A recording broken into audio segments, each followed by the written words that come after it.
Hallelujah.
May God who creates you give you light. May God who sustains you make you wise. May God who protects you give you joy. May God who surrounds you give you peace. Get your pen and paper out. Seriously, you need to keep score. It's time for...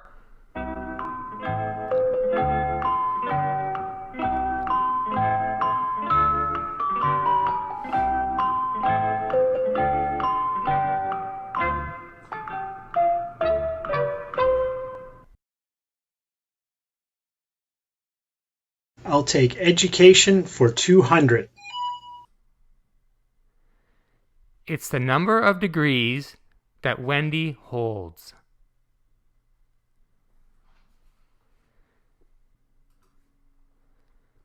The answer is 3. Education for 400. The certificate Wendy received from CMBC.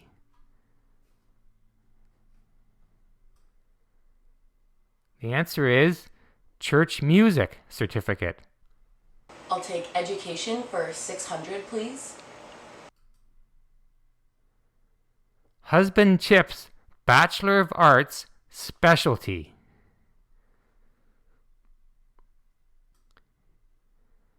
Social Development Studies from the University of Waterloo. SJMC candidating, if you can remember that, for 200. This person was the song leader at Wendy's installation service.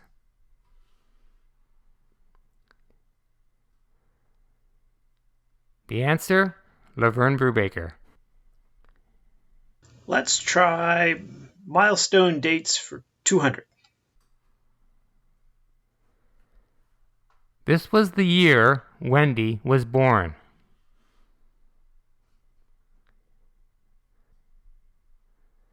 Answer is 1968. I'll take family for 200, please.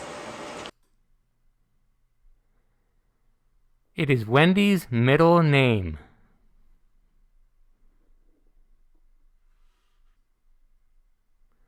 And the answer is Gail. To start this category off, employment and travel for 200. The church, other than SJMC, where Wendy worked with youth.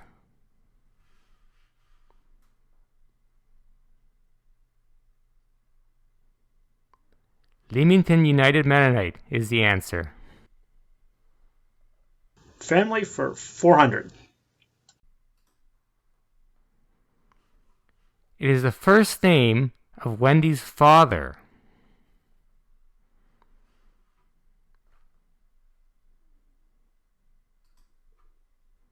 And that, of course, is Larry. SJMC candidating for 400. This person was the chair of the search committee that recommended Wendy to St. Jacob's Mennonite Church.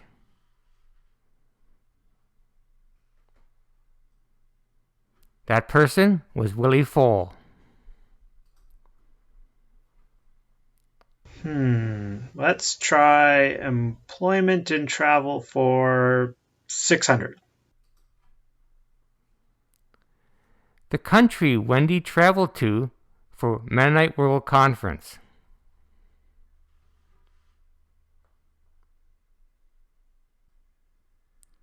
The answer is Zimbabwe.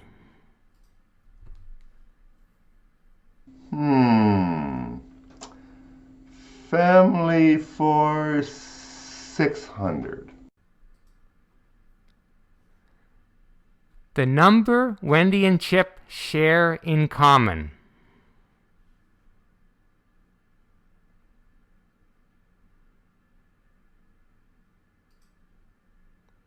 A bit tricky, 17. They both have birthdays on the 17th of a month.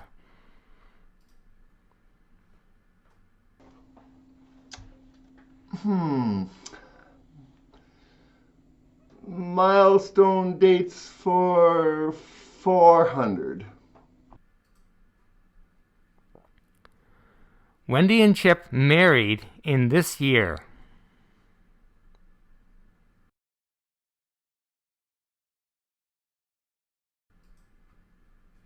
The answer is 2003. I'll take employment and travel for 400. This employment role was Wendy's at CMBC after she graduated from the Bible College.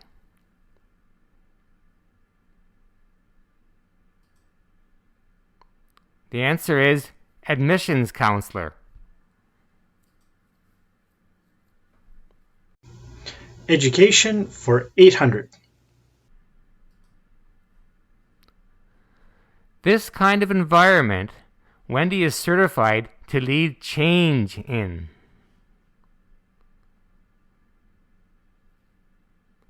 And that is times of disruption. Let's do SJMC candidating for 600, Alex. This percent number was the result of Wendy's vote. Try to come within 2/10.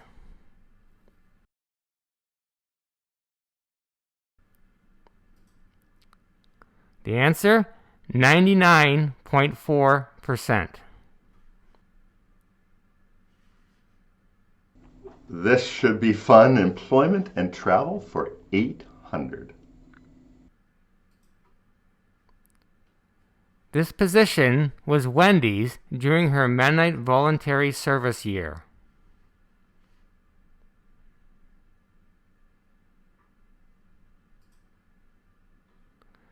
The answer, child care worker.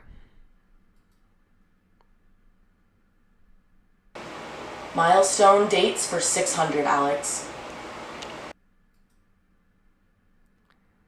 The year Wendy started at SJMC.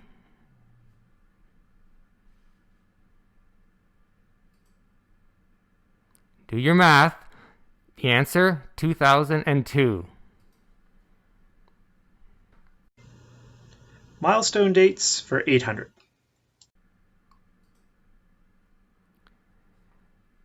It was the destination of Wendy and Chip's first date.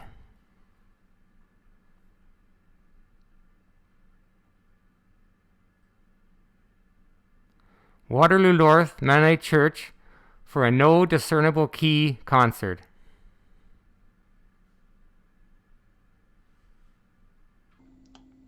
Right to the top, SJMC candidating for 800. The one person from Wendy's search committee whom is no longer living.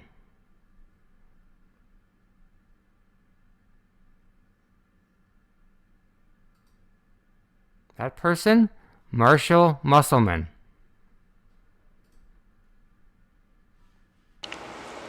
Family for 800, Alex. The middle name of either Levi or Kai.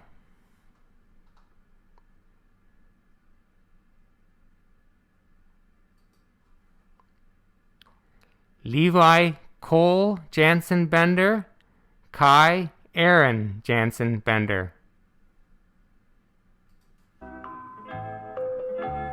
That's it.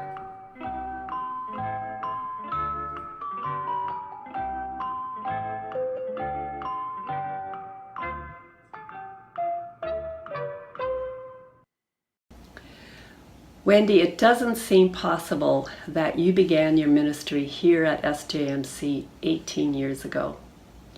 Preparing this tribute brought back a lot of memories. I was trying to recall the first time I met you, and I'm assuming it would have been when you came to candidate, but I have no clear recollection of that weekend. Before you came to St. Jacob's, you were completing your studies at the Anabaptist Mennonite Biblical Seminary in Elkhart, Indiana. The church wanted to send someone to attend your graduation, and my husband Bob and I happened to be returning from visiting friends in Kansas at that time. So we made plans to be there and surprise you. I believe that was when we discovered that there seemed to be a special person of interest in your life, Chip Bender, who had also traveled down for your graduation. When we saw him posing for a grad picture with you, we surmised that this could be developing into a serious relationship. Soon after, Bob and my daughter Tamara drove down with a Weimar truck to move you to Ontario, to your new home on Waterloo Street, and to begin your ministry at SJMC. Wendy, through those years, there have been many changes in your life, as there have been in all of our personal lives, and also as a church community. Along the way, we have shared many sacred moments together, both times of joy and celebration, and times of pain and loss. We shared deep personal loss when Bob died in March 2003, and 3 weeks later, your dad, Larry, died in Rostern, Saskatchewan. And then in May, we celebrated your marriage to Chip, while also grieving the absence of your father at your wedding. Soon after, your mother Doreen experienced a significant health crisis, also in Saskatchewan, adding another significant concern to your life. Thankfully, she recovered, and we were happy to welcome her to Ontario in November of 2004, and we have been blessed with her presence here at SJMC. We rejoiced with you in the birth of your sons, Levi and Kai, and have enjoyed watching them grow through the years. It has been a blessing to see you grow in your pastoral role through these years. Your quiet encouragement, prayerful support, and leadership has helped us, or has helped lead us, to where we are today. It speaks well of our pastoral team that you have worked together as a team for so long.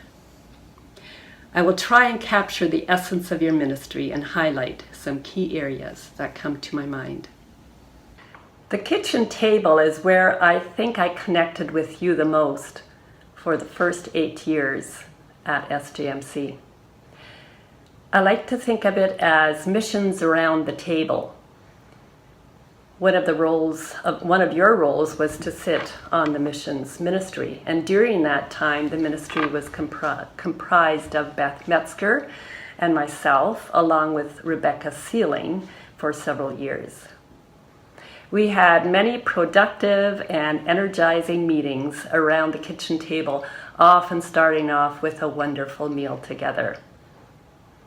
Our vision was to provide the congregation with short and long-term mission and service opportunities in both local and international settings.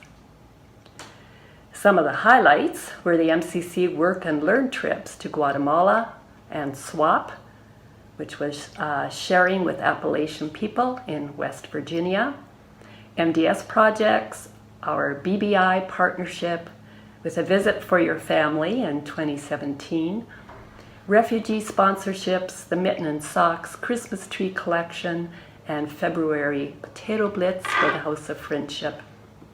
A day with the Working Center exploring the downtown Kitchener streets and learning about their various programs, Thanksgiving food bank collections, and many more. Youth involvement has been another significant area of ministry, and you witnessed a generation of youth growing up, providing opportunities for engaging faith in a meaningful way through Sunday school, MYF, worship, and learning and service opportunities. Meaningful for all of us have been the baptisms in the river at Riverstone Church camping weekends. Other significant experience included your attendance at Mennonite World Conference in Zimbabwe with several of our youth, an MCC learning trip to Timmins connecting with the Indigenous Neighbors Program, youth retreats and conventions, backcountry canoe trips, and an intergenerational group volunteering last summer with the restoration of the Mohawk Institute Indian Residence School. I am sitting by the Conestoga River along the Health Valley Trail here in St. Jacobs.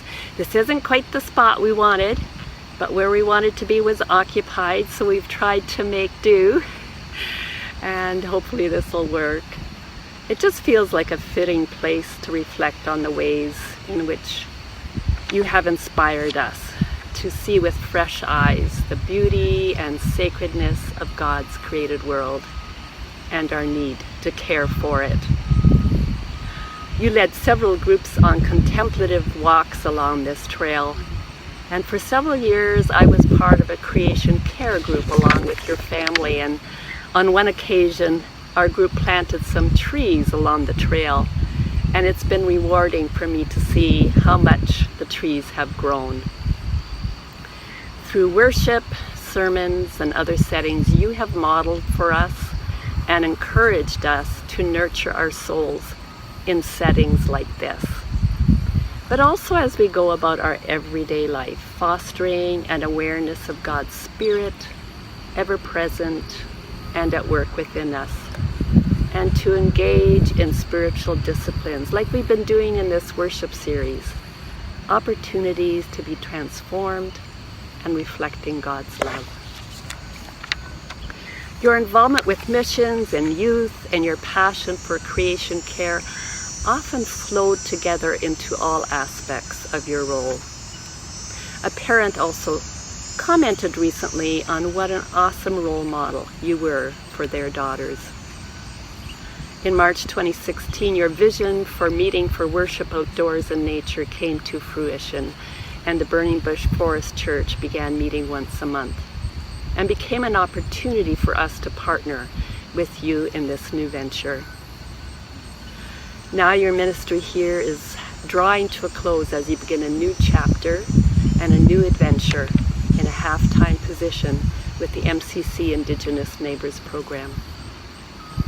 Today, SJMC benefits greatly from the seeds that you have sown. So many individuals, families, and programs, both within and beyond SJMC, are stronger today because of the time you have spent with us. Thanks be to God. In closing, I'd like to share this Apache blessing with you. May the sun bring you new energy day by day. May the moon softly restore you by night. May the rain wash away your worries. May the breeze like this blow new strength into your being. And may you walk through the world and know its beauty all the days of your life. And now may the Lord bless you and keep you. God's face shine upon you and be gracious to you. The Lord lift up his countenance upon you and give you peace. Amen.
What is your emergency? Hi there. We'd like to file a missing persons report. Yeah, our colleague is gone. Her name, Wendy Janzen, Janzen. Her husband's name is Bender, but she keeps the name Janzen because Wendy Bender sounds kind of weird. And so that everyone would know that she's from Western Canada. They don't care about all that, Mark. We have to tell them the important stuff so they can find her. It's Thursday already, and our newsletter's a mess. Okay. Oh, let's see. Yeah. The last time we saw her would have been on Sunday, I guess. Although it was just a recording. Well, she was giving the message. No, not a voicemail. No, she didn't tell us where she was going. She just talked about planting bulbs in a field. I don't know. I guess she might still have some land in Saskatchewan, but do you think that's where she is? No. She's not in Saskatchewan. Her family is here. They moved a long time ago. Yes, that's right. She has a family. Yes, she's married to Chip, although his real name is Daryl. No, I think that's more a nickname than an alter ego. A CSIS operative? Oh, no, I don't think anyone from Baden could possibly become a spy. And then there's Levi and Kai. Well, I mean, I guess she must get sick of living in a house full of boys all the time, but no, they're all very close. Can you describe Wendy? Oh, no problem at all. Wendy is a 9 on the Enneagram, and she's a bit of an introvert, but she's really able to embody all 4 of the spiritual types in different ways. Her preaching style is often narrative and poetic, although she usually likes to keep words to a minimum. She's really more into ritual and embodied explorations of faith. Oh, I see, right. Okay, what does she look like? She's got longer hair than either of us. That's for sure. And she wears glasses. Well, I know, she's usually smiling. Yes, Wendy is friendly and easygoing and cheerful. Well, except when Chip has double booked himself again. Right. Oh, what was she wearing last time we saw her? Clothes, I guess. I can't really remember. Wendy is usually the one with a sense for aesthetics and style. We always ask her what fabrics go together on the front display table. Yeah, we're pretty much throwing darts in the dark on our own. Some places she often goes. Well, she comes to the office here on Tuesdays and Thursdays. She's got lots going on at once, so she usually runs a pretty tight ship with her calendar. I know. She often hangs out in the woods. Yes, of course. She and the Burning Bush crew. An arson gang? No. Wendy is always very responsible with her fires. Not always the case with the rest of the pastors. Burning Bush is her forest church. Yeah, she's into like creation care and eco-spirituality. You know, like what if the trees were your congregation? No, she knows the trees aren't actually people. But I would point out that they are alive and a better guide to God than much of what passes these days for spirituality. Anyways, maybe have a look at Bechtel Park just to be safe, and check in with the Wild Church Network. No. They're not a fringe religious dissident group, and I don't think they're really into kidnapping. Although they do rely on Wendy's expertise. That's true. Wendy's always doing interviews and writing articles and leading discussions. Wendy is in high demand these days. Everyone wants to get a hold of her. No, not to kidnap her. She doesn't have any enemies. I can't think of anyone who doesn't like Wendy. Oh, us? Oh, well, we've known Wendy for a long time. Yeah, I've worked with her for 15 years now. That's a lot of team meetings and worship services. And we've always gotten along together great. We've been a team for over 10 years. Wendy's such a team player. She's a collaborative partner in ministry. Yeah, and she's always really gracious when we make mistakes or get a little annoying or preach too long. There was that one time when Kevin started to. That's probably enough about that. No, no, no. We didn't have any kind of argument with her the last time we saw her. And actually, if Wendy was upset about something, she would have told us. That's true. Wendy usually tells it like it is. She's good at being absolutely honest with us. When we need someone to be a little bit more direct with the conversation, we generally delegate Wendy for the job. Well, it's not like we make her have all the hard conversations. Listen, is there anything else that you need to know? Oh yes, Wendy has all sorts of skills and background experiences. Oh yeah, she's super gifted. She could do all kinds of things. Any place would be lucky to have her. No, I'm pretty sure she's not a spy either. Hey, give it to us straight. Do you think you'll be able to find Wendy? We really miss her. Uh-huh. Uh-huh. Uh-huh.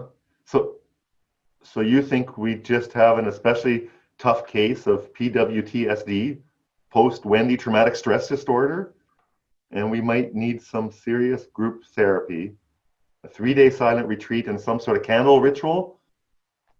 Uh-huh. In the end, we will discover that she remains in our hearts forever. Okay, well, thanks for your help. Well, what do you think? Is that it? Yeah, I guess it probably is. We may just have to figure out how to get along without Wendy. Well, okay, if we must. I'll go get the candles. I'll get the lighter.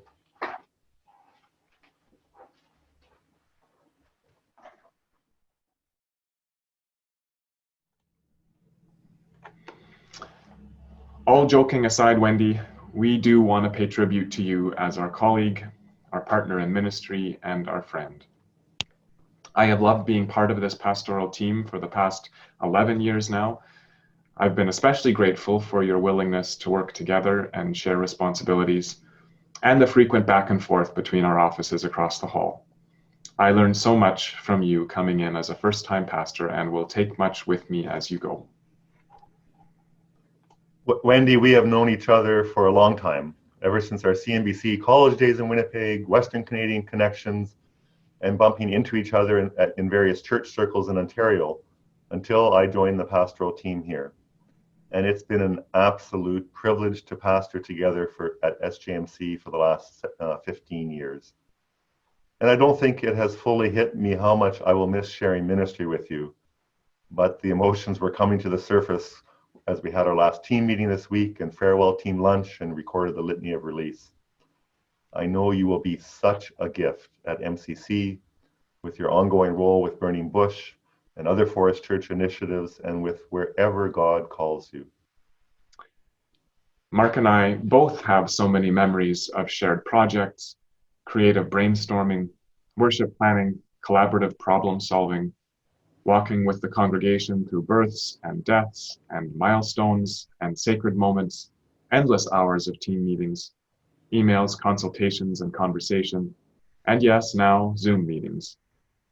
We have shared much laughter, and we have shared in the sacred and holy and sometimes challenging and shattering moments in life.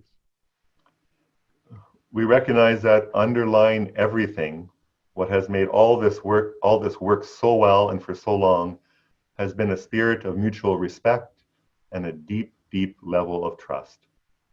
Wendy, we so respect you as a pastor, a colleague, and a friend, and have felt that respect from you. That means we can sometimes carry out ministry in different ways and in our own styles, and yet know that it will be wonderful and well done. It is undergirded by trust. We have trusted you to do a great job in whatever you are doing, to follow through, to challenge and push us, to keep confidences, and to honor both the congregation and our team. And you have entrusted us with the same. We love you, we will miss you, and we wish you God's deepest blessings on you, your ministry, and on your life with Chip, Levi, and Kai.